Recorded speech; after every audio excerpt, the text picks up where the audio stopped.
Druskininkuose pirmą kartą eksponuojami čia gimusio ir augusio žymaus litvakų skulptoriaus Žako Lipšico darbai. Jie Lietuvą pasiekė iš Niujorke gyvenančio Samuelio Taso dailės kolekcijos. Jis surasdavo tokių temų, antikinių temų. Originalas buvo 2006 metais Paryžiuje, 4-5 metrai dydžio buvo, prieš buvo paroda Paryžiuje. Šią Žako Lipšico skulptūrą Prometėjas maudantis erelį dailės kolekcininkas Samuelis Tacas Niujorko aukcione įsigijo prieš daugiau nei 20 metų ir tai buvo pirmasis Lipšico darbas jo dailės kolekcijoje. Kolekcininkas sako, kad skulptoriaus kūrybos susidomėjo perskaitęs akademiko Antano Andrijausko knygą Litvakų dailė Paryžiuje.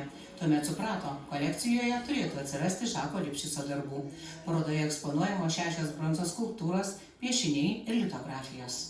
Čia tokie svarbiausi, mėgiamiausi mano kūriniai, nes aš perku, prieš perku, aš galvoju daug, studijuoju, skambinu akademikui Andrijauskui, dar kitiems tokiems, kurie, ir aš tada tai nutariu, ar man reikia nusirengti ir pirkti, ar man reikia pirkti. Tai pirmoji Litvako darbų paroda gimtajame mieste. Iš gimtinės Lipšicas išvyko dar vaikas, bet visuomet net ir sulaukęs pasaulinio pripažinimo, skulptorius pabrėždavo iš kur kilęs. Nesvarbu, kur gyveno – Prancūzijoje, Jungtinėse valstijose, Izraelyje ar Italijoje. Lipšicas jis visą laiką, kad ir Niujorko parodoje, Šiuolaikinio meno muziejuje yra parašyta, kad Žakas Lipšicas gimęs Druskininkuose. Etiketėje. Tada Lietuva. Tai irgi šitą reiškia, matyt, jam pačiam tai buvo svarbus tie druskininkai.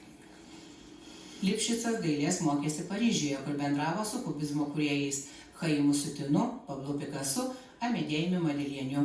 Vėliau nutolęs nuo kubizmo perėjo prie savo lengvai atpažįstamo stiliaus – ažūrinių skulptūrų, pradėjo domėtis klasikinė mitologija. Jo darbų yra Metropolitan meno muziejuje Niujorke, Čikagos meno muziejuje, Pompidou centre Paryžiuje.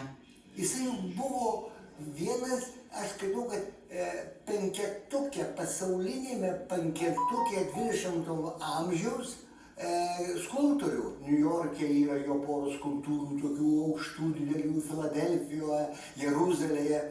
Tu matai iš toli, kad čia Lipšicas. Pasak muziejininkų, Lipšico darbai atvežti gimtuosius druskininkus minint Mikalojaus Konstantino Čiurlionio 150-asias gimimo metinės. Druskininkai nedidelis miestelis, bet turi 2 genijus. Turi būti aplinka, sudaryta aplinka tiem žmonėm, tobulintis, vystytis ir panašiai. Nesvarbu, kad jie vaikai buvo.